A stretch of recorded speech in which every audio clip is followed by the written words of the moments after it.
할렐루야. 할렐루야.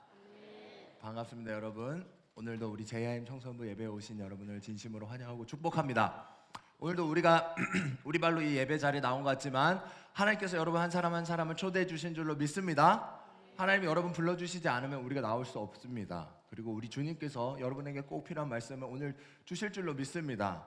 주시고자 하지 않으시면 우리 받을 수 없어요. 그리고 받으려 해도 우리 안에 계신 성령님께서 그 말씀을 깨닫게 해주지 않으신다면 깨달을 수 없죠. 그래서 우리가 먼저 하나님 앞에, 하나님 오늘 이 자리로 불러주셔서 감사합니다. 주님 꼭 필요한 말씀 주시고 성령님 그 말씀 깨닫고 도전하게 해주시옵소서 기도하면서 나아가도록 하겠습니다. 우리 옆 사람과 이렇게 한번 인사해 보겠습니다. 적응 다 했니?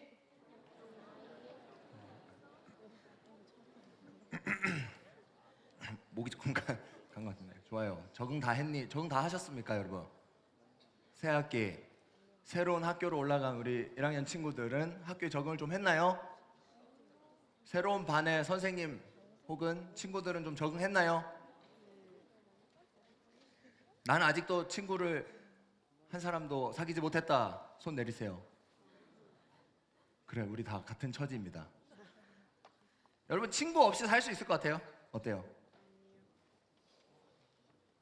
나는 진짜 친구 없이 다 굳이 사람 없이 살 수 있다 하는 사람. 솔로 천국? 좋아요. 그래, 요즘은 워낙 개인주의가 강하니까요, 그죠? 혼자여도 살 수 있다 이렇게 생각하는 사람들이 많아지는 것 같아요. 결혼 안 하고 혼자여도 잘 살 수 있다. 친구 없어도 나 혼자 잘 노는데 컨텐츠는 무한해. 문제 없어. 이렇게 생각하는 사람들도 있는 것 같아요. 근데 진짜 친구 없이 우리가 살아갈 수 있을까요? 혹은 친구 없이 살아가는 게 적절할까요? 내가 아닌 다른 사람과 아무런 관계 없이 그냥 나 혼자 덩그러니 살아가는 삶의 의미가 있을까요? 오늘 같이 한번 알아보도록 하겠습니다. 여러분, 우리 계속해서 순종 시리즈를 함께 나누고 있어요. 순종에 대해서 배울 때에 특별히 성경에 등장하는 인물을 중심으로 배우는데, 지난주에는 우리 어떤 인물을 통해서 순종을 배웠죠? 좋습니다. 나아만. 맞아요. 나아만 장군을 통해서 순종의 의미를 배울 수 있었어요. 이번 주 오늘은 사도 요한이라고 하는 사람을 통해서 배우려고 해요. 여러분 사도 요한이 누군지 압니까? 좋아요. 사도 요한을 여러분 세례 요한하고 헷갈리는 친구들 생각보다 많더라고. 목사님 물어보니까 세례 요한 아닙니까? 근데 사도 요한이랑 세례 요한은 달라요. 물론 변요한 씨랑도 다르고요. 네. 사도 요한은 여러분 제일 쉬운 건 요한복음을 쓴 사람이에요.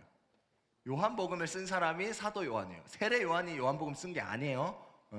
사도 요한, 예수님의 12제자 중에 요한이라는 사람이 있어요. 근데 그 요한이라는 사람이 요한복음을 썼어요.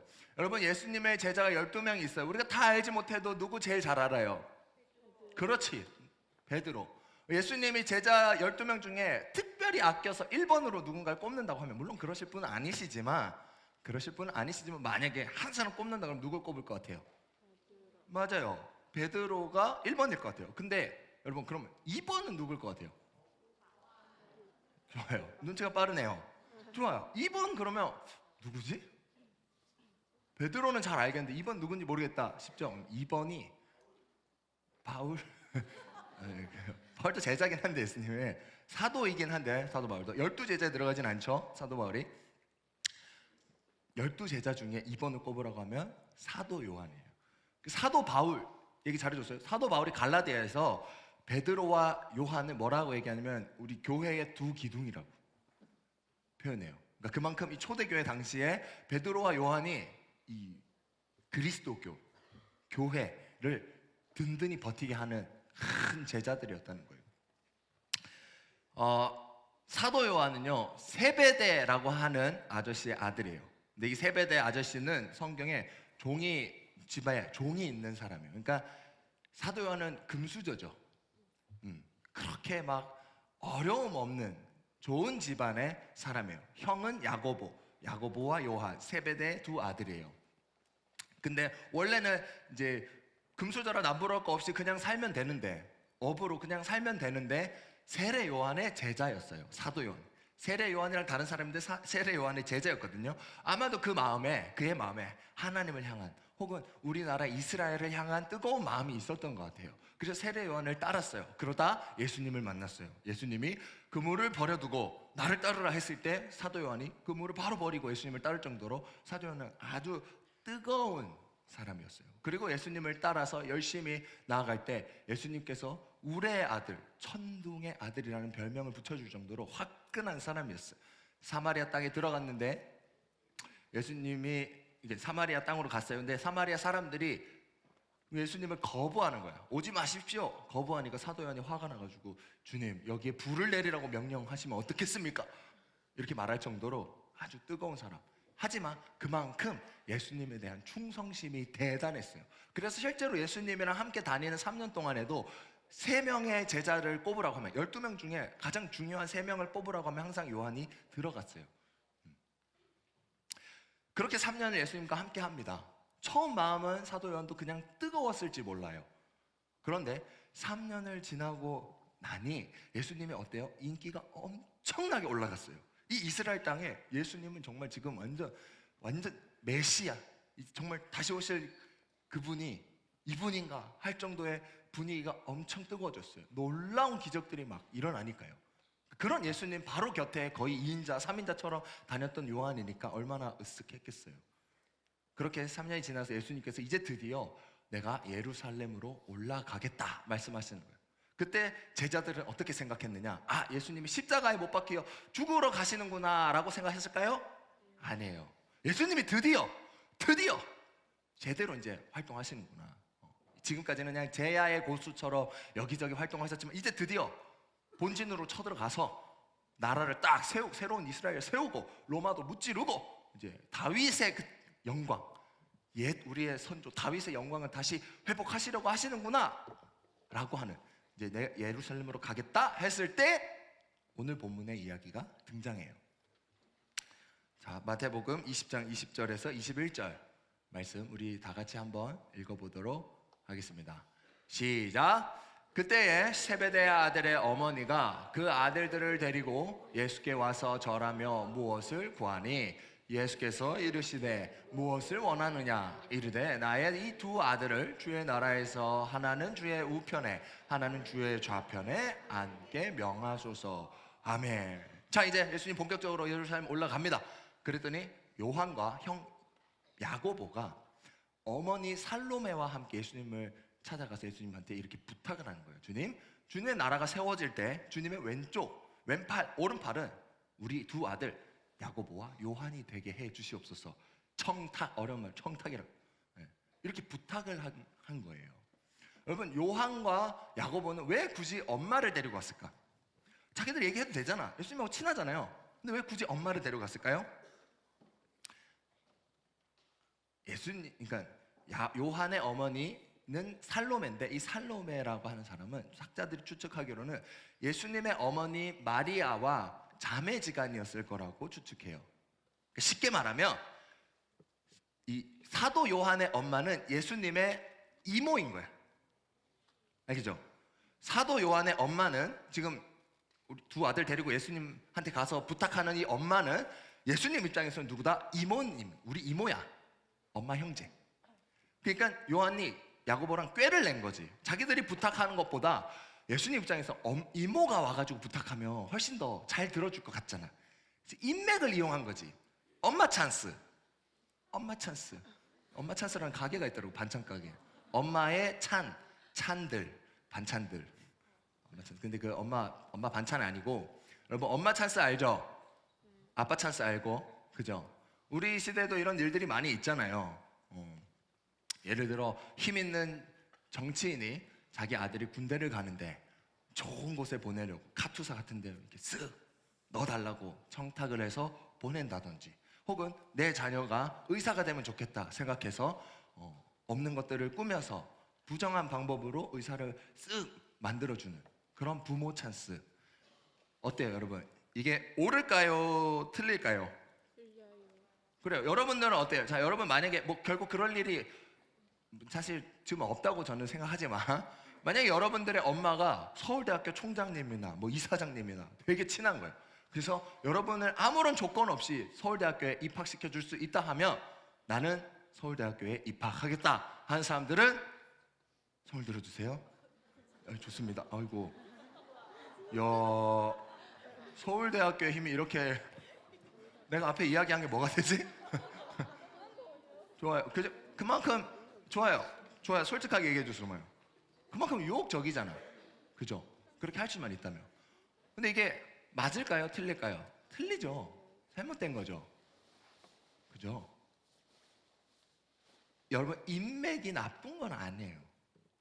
인맥이 뭐야? 결국 좋은 사람들을 많이 아는 거, 그리고 그 많이 알고 있는 좋은 사람들과 서로 도와주는 거는 나쁜 게 아니에요. 오히려 바람직하고 아름다운 일이에요. 근데 그런 관계를 가지고 내 이익만을 위해서 다른 사람의 이익을 빼앗는 거. 여러분이 만약에 서울대학교 한 자리 차지해요. 그렇게 부당하게. 그러면 내가 열심히 노력해서 마땅히 그 자리에 앉아야 하는 어떤 사람이 그 기회를 빼앗기는 거고, 그 자리를 빼앗긴 거잖아요. 누군가의 기회를 빼앗아 버리면서 내가 그렇게 부당하게 이익을 취하면서 그 인맥이라고 하는 것을 이용하는 것은 옳지 못해요. 그렇죠? 너무 당연하죠. 근데 그렇기 때문에 그래서 구분을 잘 할 수 있어야 돼요. 좋은 사람을 많이 알고 그 사람들과 함께 서로 도와주는 건 바람직하고 좋은 일이에요. 내가 용돈이 없어요. 배가 고파요. 친구한테 야, 밥 좀 사줘. 친구가 밥을 사줬어요. 그럼 이건 인맥을 활용한 나쁜 짓인가? 아니죠. 좋은 일이잖아요. 아름다운 일이죠. 그죠? 인맥을 활용해도 좋은 일이 있고 나쁜 일이 있어. 근데 이런 경우는 있어.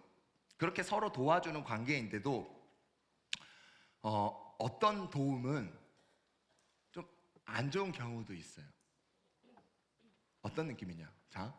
내가 도움이 필요할 때만 누군가를 찾는 거예요. 내가 도움이 필요할 때만 이 사람에게 연락하고 도움을 받고 나면 끝! 땡! 이런 건 여러분 맞죠? 인맥이에요. 서로 도와주는 걸 수 있어요. 그런데 이것도 썩 좋기만 하다고 생각되지는 않죠. 그죠? 여러분들이 이런 고민을 늘 하는 것 같아요. 목사님이 여러분들을 이렇게 신방하다 보면 이런 고민을 얘기해 줄 때가 많아요. 목사님, 제가 친구들한테 너무 계산적인 것 같아요. 혹은 제가 친구들을 너무 이용하려고만 하는 게 아닌가 하는 생각이 들 때가 있어요. 좀 목사님 좀 좋았다고 오히려 생각하는 부분은 이런 거 있어요. 목사님, 제 친구는요 저를 자꾸 이용하려고만 해요 라고 고민을 얘기하는 경우는 거의 없었어요. 반대로 내가 너무 친구를 자꾸 필요할 때만 찾고, 그러니까 도구를 이용하려고 하는 게 아닐까? 난 어쨌든 친구가 필요하잖아요, 여러분. 그죠? 근데 여러분 바쁘잖아. 학원도 가야 되고 뭐도 해야 되고, 그 친구한테 좀 잘해주고 싶고 뭔가 더 베풀어주고 싶고 친구하고 같이 놀고도 싶고 시간도 보내고 싶고, 하지만 그걸 다 마음만큼 할 수 없잖아요. 그러다 보니까 자꾸 필요할 때만 찾게 되는 것처럼 느껴지는 거예요. 그러니까 어떻게 내가 자꾸 그런 생각을 하는 거야. 나는 진짜 진정한 친구를 사귈 수 없는 고장난 사람인가? 이렇게 고민을 하는 것 같더라고요. 나는 진짜 좋은 친구, 좋은 사람, 내가 누군가에게 좋은 사람이 되어줄 수 없을까? 내 마음에는 정말 사랑이 없는 걸까? 이렇게 고민하는 친구들을 만날 수가 있었어요. 여러분 어때요? 여러분 안에 사랑이 있나요? 우리 사랑 있죠. 사랑 있어요. 근데 여러분, 하나님이 주시는 사랑이 없으면 우리도 결코 누군가를 사랑할 수 없어요. 우리 안에는 누군가를 정말 사랑하고 그저 자연스럽게 이 사람이 그냥 예쁘기만 하고 무조건 받아주고 포용할 수 있는 능력이 우리 혼자로는 사실은 없어요. 내가 어떤 노력할 수 있어요. 애쓸 수 있어요. 하지만 궁극적으로는 가질 수 없어요. 그래서 우리에게는 하나님이 필요해요. 그래서 여러분들한테 이렇게 제안을 해보고 싶어요. 내가 지금 친구들과 관계를 맺고 있는데, 여러 친구들과 이 관계가 과연 수단일까? 내가 필요로 여기는 내가 필요할 때만 이용할 수 있는 어떤 수단인가? 아니면 진짜 내가 이 친구하고는 사랑을 나누는 관계일까? 이런 게 고민될 때는요, 첫 번째는 여러분 평소의 태도를 잘 고민해 보면 돼요. 아까 말한 것처럼 진짜 필요할 때만 연락하는 경우가 있어요. 그럴 때는 오래 가지 못해요, 결국. 근데 평소에 내가 계속 필요하든 하지 않든 대화도 하고 밥도 먹고 이런 관계가 쫙 신뢰가 바탕이 되어 있으면 여러분, 그지? 그런 추억들이 서로 많으면 내가 때때로 내가 뭔가 필요해서 도와달라고 요청해도 그게 수단처럼 느껴지지 않아요. 진짜 친한 친구, 나를 아끼는 친구라고 생각하는 친구가 나한테 큰 도움을 부탁해. 나도 좀 버거운 부탁이야. 근데 그런 친구라면 오히려 선뜻 도와주고 싶은 마음이 들 때도 있어. 내가 도와주는 건데도. 근데 반대로 이 친구는 정말 필요할 때만 찾는 것 같아. 내가 그렇게 생각하고 있어. 그런 친구가 이번에도 또 큰 도움을 요청한다. 그러면 우린 그냥 서로 도구처럼, 서로 수단처럼 쓰는 게 아닌가, 이런 의구심이 당연히 들죠. 평소에 잘해야 돼요. 평소에. 근데 그 평소에 잘하는 방법 중에 목사님 오늘 여러분한테 딱 한 가지만 강조해요. 딱 뭐냐? 친구를 위해서 기도하는. 이게 너무 뻔하지? 아니 뭐 당연히 친구를 위해서 기도하죠. 근데 여러분 막 주문을 외우듯이 그냥 기도할 때 되면 아 주님 뭐 민호도 잘 되게 해주시고 하라도 잘 되게 해주시고 하우도 잘 되게, 그게 아니라 천천히 그 친구를 생각하는 거예요. 여러분이 천천히 그 친구를 고민해 보는 거예요. 계속 친구를 많이 만나고 연락하는 것보다 오히려 연락을 좀 적게 하고 덜 만나더라도 기도하는 시간을 가져서 여러분이 혼자 그 친구를 한번 잘 생각해 보는 거야. 이 친구가 지금 필요한, 이 친구를 위해서 기도해. 자, 민우를 위해서 기도한다. 자, 기도하려고 하니까 주님 하나님 뭐라고 기도해야 될까? 생각하자. 그렇잖아. 넌 우리 비슷하잖아요. 무슨 기도를 해야 되지? 그러면 여기서부터 출발하면 돼요. 무슨 기도해야 되지? 얘가 지금 필요한 게 보통 뭔가 필요할 때 기도 많이 하잖아. 그러니까 얘가 필요한 게 지금 뭐지? 생각해봐. 근데 민우가 필요한 게 뭔지 내가 몰라. 그러면 그때 연락하면 돼요. 연락하면 돼요. 잘 지내? 밥 먹자. 밥 먹어도 되고, 아니면 밥 안 먹고 그냥 전화해서 혹시 요즘 뭐가 어려워? 필요한 게 뭐야? 기도 제목이 뭐야? 물어보는 거. 여러분 뭐 재미있는 드라마 이야기 무슨 이야기 다 좋아요. 좋은데 그런 수많은 대화보다 이 관심 있는 한마디, 한 질문, 이게 훨씬 여러분과 친구들의 사이를 깊이 있게 만들어줘요. 근데 그걸 기도할 때 자연스럽게 고민하게 돼. 왜? 내가 이 친구에서 기도를 해주려고 하는데 뭐가 필요한지 알아야 될 거 아니야. 모르면 물어보면 되는 거야. 그럼 그 친구가 이 친구가 나한테 관심이 있구나 라고 하는 걸 느끼는 거지. 그리고 이미 좀 친해. 그래서 얘가 뭐 때문에 힘들어하는 줄 알 것 같아. 요즘 친구 관계로 너무 힘들어하는 거예요. 주님, 친구 관계를 되게 잘 해결되게 해주시옵소서. 그렇게 기도하다 보면 생각이 나. 계속 생각하면서 기도하다 보면은 근데 이 친구 왜 친구 관계가 안 좋지? 여러분들 생각해 보는 거예요. 나하고는 괜찮은데 왜 저 친구하고는 사이가 안 좋지? 그러니까 저 친구한테는 말을 좀 함부로 하는 것 같아. 그럼 내가 또 기도가 점점 더 구체적이게 되지. 민우가 예쁜 말을 좀 하게 해주세요, 하나님. 그럼 점점 더 그 친구를 알아가게 되고, 그 친구가 필요한 게 뭔지를 그 친구조차 모르는 걸 여러분들이 알게 될 수 있고 보게 될 수 있고, 여러분의 능력이 아니라 기도하는 자리에서는 하나님께서 여러분들에게 지혜를 주세요. 하나님이 여러분들에게 사랑을 주시고 지혜를 준다고. 어떤 마음이 기도할 때 생기게 되고, 어떤 관심이 기도하면서 생기게 되고, 모르던 것들이 기도하면서 알아지게 되는 거예요. 그렇게 기도를 하고 친구를 한번 만나보라고. 대화가 달라. 나 하고 싶은 얘기만 잔뜩 하던 그때랑은 달라요. 이 친구한테 관심을 갖게 되면 관찰하게 돼. 뭐가 필요한지, 뭐가 이 친구는 부족한지, 혹은 뭐가 장점인지. 장점은 칭찬하게 되고, 부족한 건 조심스럽지만 조언해주게 되면 꼭 필요한 조언을 들었을 때 친구가 소중하게 여기는 거예요. 이 친구를. 그렇게 관계 깊어지는 거예요. 여러분의 친구 관계가 마치 수단이 아닐까, 우리 관계는 너무 피상적인 게 아닐까 고민되면 여러분이 먼저 뭘 하면 된다? 뭘 하면 된다? 기도. 여러분이 그 친구를 위해서 기도하면 돼요. 막 마음이 좁았습니다. 막 그럴 수 있잖아. 막 친구하고 좀 소원해진 것 같아, 멀어진 것 같아. 막 급하게 친구한테 연락하지 말고 그것보다 먼저 기도하는 거예요. 막 정신없이 뭐 했어 막 이렇게 좋은데, 그것도 너무 좋은데 먼저 기도 한번 해보는 거예요. 그게 여러분들에게 정말 큰 유익이 될 거라고 목사님은 믿어요. 자 다시 우리가 본문으로 돌아와서 자, 사도 요한과 야고보가 엄마 찬스를 써가지고 예수님한테 부탁을 했어요. 제일 높은 자리 왼쪽 오른쪽에 앉게 해주시옵소서. 그럼 예수님 뭐라고 대답했을까요?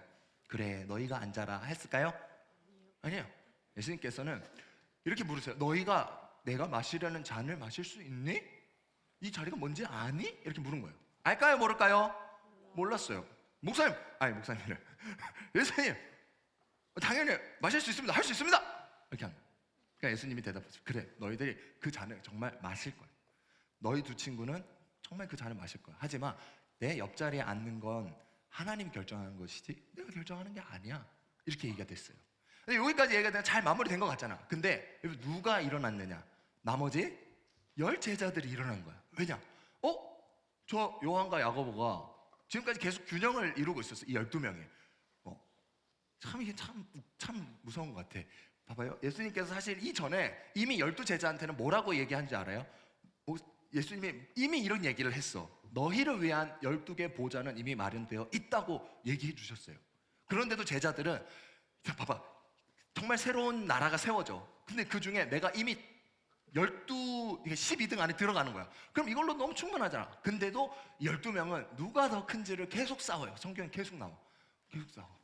예수님이 제자인데, 예수님이랑 3년 동안 같이 먹고 자고 살았는데도 그 사람이 이렇게 밀어내요. 잘 몰라요.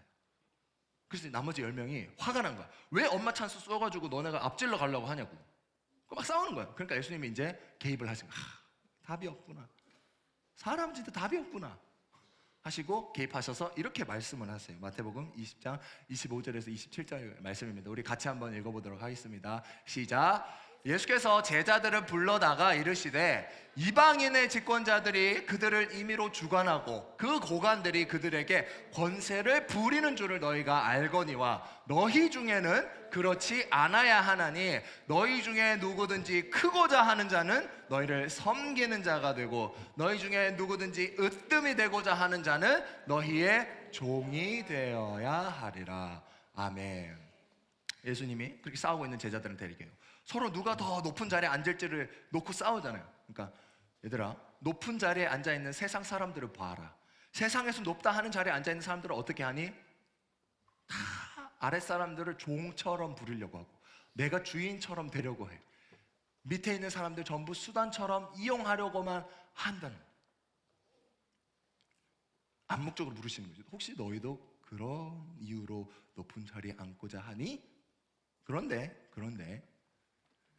하나님의 나라는 내가 세울 그 나라에서 정말 큰 사람이라고 인정받는 사람, 으뜸 1등이라고 인정받는 사람은 어떤 사람인 줄 아니? 그렇게 남들을 수단처럼 이용하고 주인 노릇하려고 하는 사람이 아니라 오히려 남의 종이 되려고 하는 사람, 남을 섬기려고 하는 사람, 다른 사람을 도와주려고 하고 관심을 가지고 사랑을 하려고 하는 그런 사람이 정말 으뜸이다라고 얘기하는 거예요. 여러분 동의할 수 있어요? 여러분은 어때요? 오히려 남을 위해서 막 수고하고 애쓰는 사람이 정말 1번, 1등이라고 생각할 수 있나요? 사도 요한은 여러분 왜 높은 자리에 올라가고 싶었을까요? 우리가 뭐 그 마음을 다 알 수는 없어요. 근데 여러분도 한번 생각해 보자. 여러분들은 왜 전교 1등이 되고 싶어요? 전교 1등 되고 싶지 않은 사람? 그죠? 다 우리 그래도 기대가 있잖아요. 좀 더 높은 성적, 좀 더 나은 자리, 전교 1등 혹은 좋은 대학, 더 높은 자리를 우리가 꿈꾸는 이유가 뭐예요? 내가 인정받고 싶은 마음이 클 것 같아요. 그죠? 다른 사람들이 내가 대단하다고 인정해 주기를 바라는 거. 단순한 관심이 아니라 인정. 근데 그거는 바꿔 얘기하면 내가 정말 사랑받고 싶은 거예요. 근데 그건 마치 그 다른 사람들이 나라는 내가 만족하고 싶은 거, 내가 인정이라고 하는 거를 받아서 달콤하게 누리고 싶은 것을 위해서 수단처럼 이렇게 생각하고 이용하려는 거예요. 근데 예수님은 그게 아니라고 얘기해요. 목사님이 좋아하는 만화 영화 중에 여러분 원피스 압니까? 좋았습니다. 목사님 세대엔 원피스를 안 본 사람을 찾기가 본 사람보다 찾기가 더 어려웠을 것 같아요. 네. 근데 사진 하나 네. 좋습니다. 이게 그 원피스라는 만화의 주인공인데요. 이 주인공이 이 망망대해 바다의 해적이에요. 뭐 해적 사실 나쁜 거지만 이 만화에서는 좀 멋지고 정의롭게 그리기도 해요. 근데 이 루피라고 하는 주인공이 이 바다에서 해적 왕이 되고 싶어요. 근데 많은 사람들이 생각해. 해적 왕, 이 바다에서 최고가 되는 거는 결국 네가 제일 가는 대장, 그래서 아무나 마음대로 할 수 있는 사람, 아무든지 내 멋대로 휘두를 수 있는 그런 사람 되길 원하는 거 아니냐라고 생각하지만 이 주인공은 그렇게 얘기해요. 지배 같은 거 안 해. 이 바다에서 가장 자유로운 녀석이 해적왕이야. 그냥 높은 자리를 올라가서 휘두르려고 하는 게 아니라 루피라고 하는 캐릭터는 오히려 자유를 누리고 싶어 하는 거예요. 나는 자유롭고 싶은데 단지 자유롭고자 하니까 해적 왕이라고 하는 자리야말로 가장 자유로운 사람인 거죠. 근데 이 루피는 좀 신기한 게 뭐 약간 그리스도인 같기도 해. 그러니까 우리는 보통 높은 자리에서 내가 자유롭게, 맞잖아요. 힘이 있는 사람은 그만큼 더 자유롭잖아요. 그죠? 근데 그 자유를 가지고 사람들을 이용하려고 하고, 세상 사람들 막 이렇게 이용하려고 하고 나쁘게 쓰려고 하는 생각이 훨씬 더 앞서지만, 루피는 이 자기가 가진 자유라고 하는 것으로 자기의 동료들을 더 사랑하고 아끼고 챙기고 함께 즐겁게 모험하는 그런 멋진 꿈을 가지고 있어요. 마치 그런 것 같아요. 피자 가게 사진 하나. 여러분, 자, 예수님 말씀하신 게 결코 여러분들에게 무조건 낮은 자리로 가야 된다고 말을 하시는 게 아니에요. 여러분, 무조건 너희 크고자 그럼 너희 막 종처럼 빌빌빌빌 이런 그런 이미지, 그런 느낌이 아니야. 무조건 남들보다 낮은 자리에 가야 된다라고 하는 그런 의미가 아니에요. 섬긴다는 게 중요한 거예요. 여러분, 높은 자리에서도 남을 섬길 수 있어요. 사랑한다고 목사님 바꿔 표현하고 싶어요. 사랑하는 거예요. 이 사진 속 가게는 사실 아니에요. 목사님 도저히 못 찾아가지고 그냥 아무거나 가져오긴 했어요. 오해는 하지 말아요. 미국의 어떤 피자 가게 사장님, 처음에 피자 가게를 열었는데 피자를 좋아해서 열기도 했지만 이 사람의 마음은 사실 돈을 버는 데 있지 않았어요. 돈을 버는 데 있지 않고 어디에 있었느냐, 자기는 친구가 필요했어. 사람이 필요했어. 근데 그냥 놀기만 할 수 없으니까 사랑하는 친구들하고 같이 열심히 피자 가게를 운영하는 꿈을 꾼 거예요. 돈보다 사람을 먼저 여겼어요. 그래서 직원들에게 너무너무 잘해주는 피자 가게 사장님이 된 거예요. 그 직원들에게 잘해줬어요. 막 힘든 일 있으면 막 보너스도 잔뜩 주고 휴가도 보내주고 막. 네. 그게 무조건적으로 옳다고 이야기하는 건 조심스럽지만 사장님은 적어도 직원들을 사랑했기 때문에 직원들을 사랑하는 마음으로 직원들과 함께 일을 했어요. 그랬더니 직원들이 어때요? 내가 사장이 아닌데도, 나는 그냥 알바인데도 사장님이 너무 좋아서도 이 가게를 위해서 열심히 일하는 거예요. 그래서 그 피자 가게가 엄청 커졌다라는 기사를 목사님 본 적이 있어요. 그 피자 가게를 못 찾았지만 그건 다 예시예요. 마치 그런 거예요. 여러분, 내가 어떤 회사의 사장님이 높은 자리에 있어요. 그거 자체가 잘못된 게 아니라 높은 자리에 있어도 내가 사장이니까 너네 밑에 있는 직원들은 다 날 위해서 열심히 일하고 나한테 돈을 갖다 바쳐. 다 내가 대단하다고 말해. 내가 짱이야. 그지? 너도 인정하지? 내가 사장인 거. 그지? 큰 사람이 아니에요. 근데 반대로 내가 진짜 사장님이에요. 내 밑에 직원들이 막 수백 명 있어요. 근데 진짜 직원들 너무 아끼는 거예요. 직원들이 잘 됐으면 좋겠고, 직원들의 가족이 잘 됐으면 좋겠고, 그 직원들을 위해서 열심히 나도 함께 일을 하고 수고하고 애쓰고, 더 나아가서 우리 지역사회를 위해서, 나라를 위해서, 세계에 좋은 영향력을 주기 위해서 열심히 일을 한다라고 하면 하나님의 나라에서도 큰 사람이라고 인정받을 수 있는 거예요.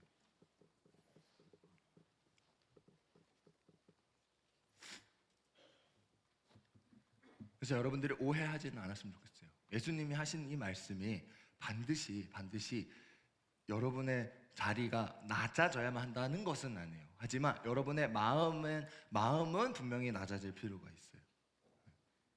물리적인 자리가 낮아져야 하는 것이 아니라 여러분의 마음과 중심이 나 한 사람만을 위해서, 모두가 나를 위한 관심과 인정을 위해서가 아니라 다른 사람을 위하는 마음, 섬기는 마음, 사랑하는 마음이 필요하다는 거예요. 사도 요한이 이 말을 들었어요. 그죠? 예수님께 주신 이 말씀을 들었어요. 근데 그 말씀을 잘 이해했을까요? 그렇지 못했어요, 사실. 그래서 그 이후로도 제자들은 예수님의 뜻과 예수님의 마음을 다 잘 알지 못했어요. 그러다 결국 예수님은 십자가에 못 박혀 죽으셨어요. 제자들은 망했다고 생각했어요. 그 예수님이 십자가에 못 박혀, 여러분, 우리 베드로가 예수님을 부인했다는 얘기를 알고 있죠? 예수님이 막 대제사장의 집에 뜰에 들어가서 막 고문 당하시고 하는 장면을 베드로가 저기 멀리서 막 불 쬐면서 이렇게 보고 있었어요. 그 장면 여러분 알죠? 근데 여러분, 베드로 옆에 누구도 있었는 줄 알아요? 요한도 있었어요. 성경이 단지 베드로를 초점에 맞췄을 뿐이지 요한도 같이 있었어요. 근데 요한도 똑같아요. 예수님을 부정했어요. 그렇게 예수님 어떻게 되나 보고 걱정하고 염려했지만 결국 예수님 십자가 못 박혔을 때 사도 요한도 망했다고 생각했을 것 같아요. 그런데 예수님께서 부활하셨어요. 그리고 제자들을 찾아왔어요. 갈릴리에서 다시 물고기를 잡고 있는 제자들에게 예수님이 찾아왔어요. 그걸 베드로에게 네가 나를 사랑하냐 이렇게 물으시잖아요. 근데 진짜 웃긴, 그때도 사도 요한이 옆에 있었어요. 바로 옆에 있었어요. 베드로 옆에. 그리고 예수님이 오신 걸 더 먼저 알아본 사람 누구게요? 베드로가 아니었어요. 베드로는 계속 물고기 잡는다고 정신없었어요. 근데 사도 요한이 이렇게 얘기해요. 예수님이야. 그렇게 나와요, 성경에. 사도 요한이 예수님을 더 먼저 알아봤어요. 그렇게 예수님의 뜻을 알게 됐어요. 내가 원래는 예수님께서 열심히 기적을 일으키면서 이 이스라엘, 이 땅에 정말 크고 놀라운 나라, 다윗의 왕국, 아이언맨 같은 존재가 돼서 그런 나라를 세우실 거라고, 그래서 우리를 구원하실 거라고 기대했는데, 그게 아니라 십자가에 못 박혀 죽으심으로 우리 죄를 사하여 주시고 부활하셔서 저 하늘에 먼저 올라가셔서 그 예수님을 믿고 따르는 우리도 죄가 없는 자들로 저 천국 나라, 그러니까 하나님의 나라, 이 땅에 다윗의 어떤 그런 멋진 나라가 아니라 하나님의 나라, 하늘 나라에 들어가는 구원이 예비되어 있었던 거구나라고 하는 것을 깨달았죠. 그리고 나서 예수님께 진정으로 순종하는 삶을 살아가게 된 거예요. 그제서야 비로소 정말 예수님처럼 살기 시작해요. 예루살렘에 있을 때는 사람들에게 복음을 전했어요. 담대히 전했어요. 아무리 핍박해도 담대히 전하고 아픈 자들 고쳐주고 살려주고 키워주고, 그러다 핍박이 너무 심해져서는 윗지방으로 올라갔어요. 소아시아로 올라갔어요. 근데 거기서도 7교회, 요한계시록에 등장하는 그 7교회를 열심히 섬겼어요. 예수님이 사도 요한에게 특별히 어머니 마리아를 맡겼어요. 십자가에 못 박혀 있으실 때. 그 사도 요한이 그 예수님의 어머니도 극진히 섬기면서 교회를 섬기고 성도들을 섬겼어요. 그렇게 평생을 살았어요. 12명의 제자들 중에 11명의 제자는 모두 순교했어요. 핍박 속에서. 근데 딱 한 사람만이 순교당하지 않고 끝까지 장수하고 살았어요. 그게 사도 요한이에요. 거의 100살에 가까운 시간을 살면서 수많은 제자들을 키웠어요. 수많은 사람들에게 사랑을 전하고 실제로 사랑하는 삶을 살았죠. 섬기는 삶을 살았어요. 사도 요한은 여러분 결국 어떻게 됐어요? 자기가 원했던 오른쪽 높은 자리, 왼쪽 높은 자리 앉았어요? 못 앉았어요? 못 앉았어요. 이스라엘에서 사도 요한은 아무것도 아닌 사람, 맨날 쫓김만 당하는 사람, 국무총리 같은 건 되지 못했어요. 그렇지만 사도 요한이 원했던 인정, 많은 사람들에게 인정받기 원하는, 사랑받기 원하는 것, 존경받기 원했던 그건 예수님께서 결국 주셨어요. 사도 요한의 말년에는 정말 수많은 제자들이 사도 요한의 말씀을 듣기 위해서 앞에 모였대요. 그러면 사도 요한이 그랬대요. 긴 말 하지 않아. 딱 한마디만. 서로 사랑하라. 내 평생에 하나님을 따라 순종한 그 한 가지를 요약하자면 순종. 아니, 사랑. 사랑으로 순종한 사도 요한.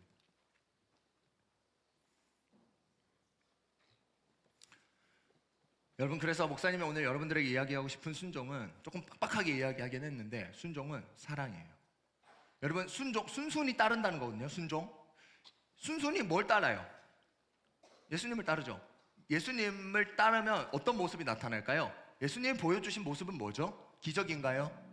그냥 대단히 높은 자가 되는 건가요? 아니에요. 예수님이 우리에게 보여주신 성경의 모든 모습은 사랑하는 모습이에요. 누군가를, 내가 아닌 다른 사람을 사랑하는 모습. 우리가 예수님을 따라 순종한다는 건 사랑한다는 거예요.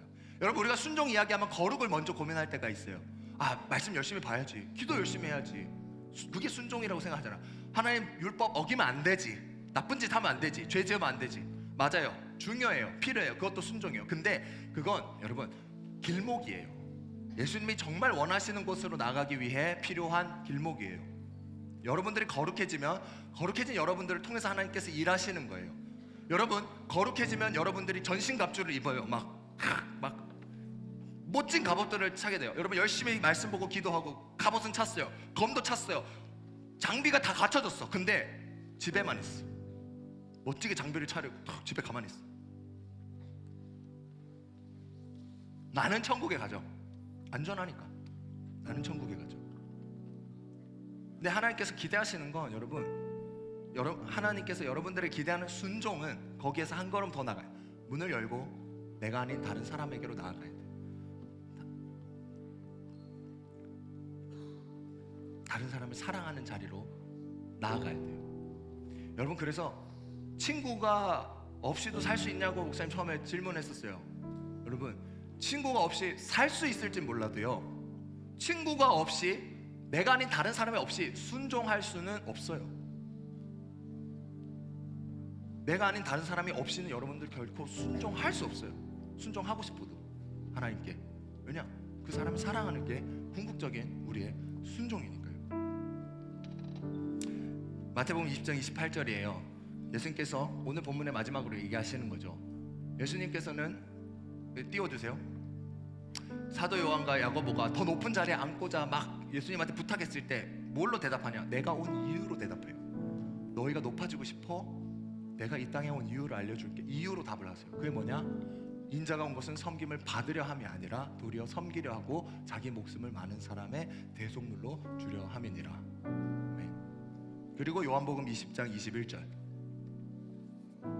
예수께서 또 이르시되 너희에게 평강이 있을지어다. 아버지께서 나를 보내신 것 같이 나도 너희를 보내노라.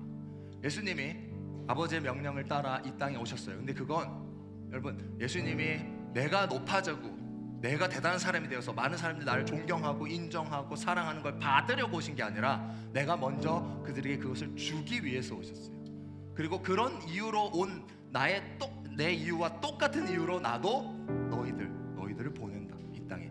그러니까 너희도 가서 받은 사랑을 전하라. 그래서 여러분들이 좀 조심스럽지만 정말 큰 사람이 되고 싶어요? 잘 되고 싶어요? 그러면 친구를 위해서 기도부터 하면 돼요. 여러분이 순종하는 길에 하나님께서 반드시 여러분을 축복해요. 여러분, 우리가 순종하는 목적이 뭔가 순종하면 하나님 잘해주실 것 같아서 순종한다, 그럴 수 있어요. 근데 아니에요. 그 목적이 아니에요. 순종의 목적이 아니에요. 순종의 목적은 사랑. 근데 누군가를 사랑하는 길을 내가 가다 보면 하나님이 필요한 걸 채워주시는 거예요. 그래서 마치 순종하는 사람이 잘 되는 것처럼 보이는 게 맞아요. 순종하는 사람이 잘 되는 것처럼 보이는 게 맞다고. 왜냐? 하나님이 그 길을 응원하고 채워주시니까. 근데 내가 가야 하는 곳은 그래서 높은 자리가 아니고 다른 사람을 사랑하고 섬기는 낮은 자리라고. 그래서 여러분들이 친구를 위해서 먼저 기도하기 시작할 때 하나님이 여러분들과 함께 동행하고 채워주기 시작하는 거예요. 내가 나 잘 되겠다고 열심히 공부하고 그냥 시간 아까우니까 남들 다 필요 없어, 친구 필요 없고 다 필요 없고 나 그냥 혼자 열심히 하면 돼. 그 길은 여러분 하나님을 따라가는 길이 아니에요. 잘 되는 길도 아니라고. 그렇게 해야 잘 될 것 같죠? 여러분, 시간 아낄 것 같죠? 아니에요. 여러분 안에 힘들어도 다른 사람을 품었으면 좋겠어요. 힘들어도 어려워도 내가 아닌 다른 친구, 가족, 누가 됐든 좋아요. 품었으면 좋겠어요. 그리고 그 사람을 위해서 여러분이 기도하면서 나아갈 때 여러분의 진로도 거기서부터 비롯된다고 생각해요. 정말 필요한 게 뭔지를 고민하다 보면 이 세상이 필요로 하는 게 뭔지를 여러분 잘 알 거라고 생각해요, 목사님. 거기에 맞춰서 여러분들이 가진 은사를 고민하면 돼요. 내 친구 필요한 게 뭐지? 위로가 필요한 것 같아. 내가 말을 잘하나? 내가 위로해줬더니 이 친구가 정말 위로를 받는 거야. 나는 말에 은사가 있나 보다. 이걸 어떻게 키울 수 있을까? 이걸로 내가 더 많은 사람들에게 사랑을 전해줄 수 있을 것 같은, 이게 여러분들의 진로가 되는 거예요. 그렇게 기도하고 사람들과 씨름하면서. 근데 내가 혼자 공부하고 혼자 사는데 어떻게 알 거야? 그걸 어떻게 알 수 있을까? 몰라.